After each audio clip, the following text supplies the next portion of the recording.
Balik ko kayo, ilan ito dito ba? Dahil kayo. Hindi nga po dito matili. Kagong nandigong, nanapos digong, mga hingaw. Amen? Di ba lahay? Walang nalahay at digong.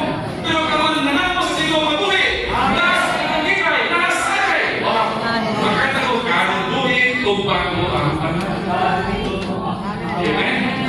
Pagkakatalan na ako siya sa loob. Kaya mo sa loob. Nangantang mo po ba? Makakas ka na labas. Talisa ka kita. Asa ko. Asa ka kita ko. Basta, dito mo iso. We are sick and weak spiritually. Because we remain with ourselves. In ourselves and for ourselves. Makinig na. Ano yung kunong luya na wala ka ng damot. Spiritually naman. Grabe na ito. Ourselves. Amen? Sa galing ko mo di ang sinari, pero ako ang sunod na pagkakang i-exercise. Amen? We need to get out of ourselves by fellowshipping with some brothers, with other churches in another locality. So, salamat sa inyo na niyaka kami karong churches fellowship, di ba? Nanamo ka rin fellowship, churches fellowship. Amen? Right? Muna na yun? Yes. Na-agad churches fellowship or fellowship among the churches. Gusto niya na ito karamisod? Churches fellowship. Ang naman tayo churches fellowship. Amen? Ulit. May susunahan kaya. Churches fellowship. Namin pinito, the fellowship among the churches is the fellowship of the body of Christ. Nakakagiti siya sa ginisiman natin, hindi na pagkakitay, no?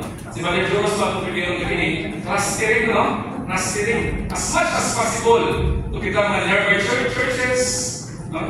Na-uniting, churches fellowship, ano man kayo so, kung yan, magdala na ako sa pakipagitay sa lawas ni Kristo.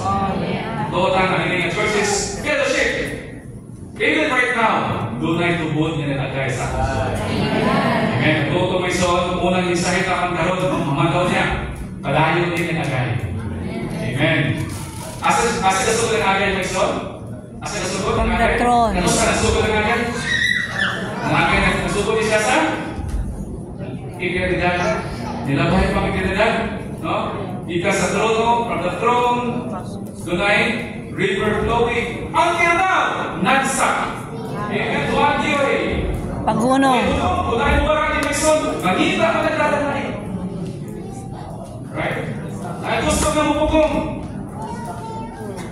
Hindi na siya access siya magagay. Busa, salamat. Diri may son na i-worded pa diri. Yun siya. One of the tests of a genuine local church is that it should have universal fellowship with all the other local churches. Sa salamat sa Ginoo, dahil mga blending, no? Do ang administrasyon local, pero ang fellowship is universal. Hindi ka malimutan na, no? Nga mag-prinsipyo, kapaturan. One of the tests na genuine local church is have a genuine universal fellowship with all the local churches. So pwede nito, because there is one spirit. Unang kwento, 12:13, no?